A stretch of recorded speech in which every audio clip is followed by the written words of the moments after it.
Now, Twitter's board has accepted a €41 billion offer to sell the company to Elon Musk, handing over control of the social media giant to the world's acknowledged richest man. Yeah, join us with that story is News Talk's Anton Savage. Good morning to you, Anton.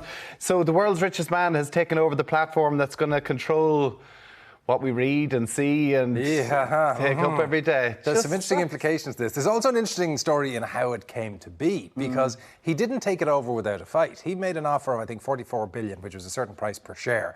And Twitter's board created what's called a poison pill defense, where they rewrote the company's articles so that if he got more than 14%, they would issue a whole load of new shares, dilute his holding and make it too expensive to buy, which you would think would say, well, right, game over. Yeah. That's until Elon goes round the back door and starts leaning on the big investment houses who own Twitter and saying, lads, you would make about 20% on the dollar if you sell. You'll make nothing if you don't. Go talk to the board. So there's been a lot of whispering in ears happening over the last few days, and Twitter has suddenly had a come-to-Jesus moment and decided, let's sell to Elon, so Elon's getting the help, isn't he? So that's what we were asking this morning. How much does democracy cost? It's gas, isn't it? So he had shares, that unacknowledged shares within the company already.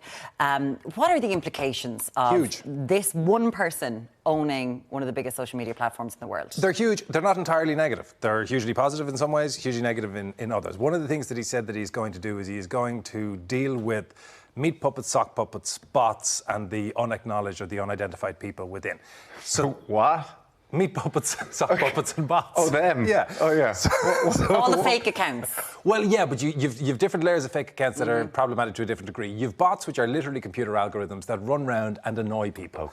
And we think, well, that's just somebody being irksome. It's not. That foments distrust and hatred in countries. So if you look at a lot of the alt-right movement in the States, there's buckets of evidence to show that was fomented by algorithms that went around, and as soon as you said something, they'd appear in your timeline pretending to be people and wind you up. Then you've got sock puppets, which is people who have hidden anonymous accounts. So we saw this with Owen Harris, the journalist who was operating an account under another name. That allows you to express views without taking personal ownership. That's a problem. And lastly, you've got meat puppets, which is people who will act in the interests of another individual. So if you look at the Tory party in the last week, we've seen cut and paste tweets where somebody centrally has said, lads, tweet this. And different people have said the exact same thing. It's not there. How do you stop that? Well, first of all, you make sure that everybody has to be accredited so that you have to put your name and we know. Absolutely fantastic. And you're signed up to it. Or if you're the leader of a country like Boris Johnson, not copy and paste like the rest of your politicians. Realise people are going to see this on Twitter. Exactly. And you set up the algorithm to find things like copy and paste. You set up the algorithm to find bots and to remove them. He wants to make the algorithm open source so that everybody can see how it ranks tweets, all the rest of it. So all of that might be very good. Yeah. Now let's go to the other bits, Anton. On the other bit, he has this thing where he is saying free speech. You know, it's all about free speech. And now, free speech is like kittens. Nobody's going to say, oh, no, that's a bad thing. But there is a vast difference between free speech and unencumbered publication. So I can come on here and say a whole lot of mad as a box of frogs stuff about my political views. Totally my right to do so. You, as the broadcaster, subsequently have to get somebody on to say, he's off his rubbish. Absolutely. Yeah, and give balance and people can form their own view. Twitter is a publisher which is managing to avoid that. So you can say anything you like and they don't have to give balance. For instance, he's the archetypical case in point. When COVID broke across America, he was one of the ones who was saying this is vastly overblown and we're doing too much to prevent it. Why?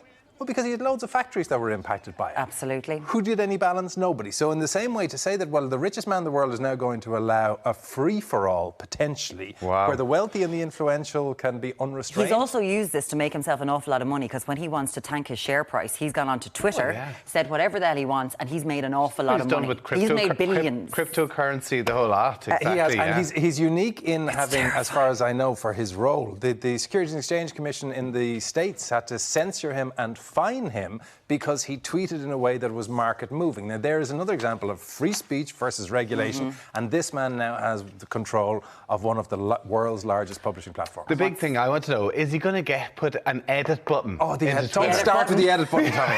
I mean, if he gives the word, if he does that, I'm happy. We're Go happy. For it. Free speech and hate speech. Who cares? Give us the edit button. I want to be able to spell our my hate speech. apostrophe cannot annoy everybody. There and there. The grammar guard won't be after me anymore.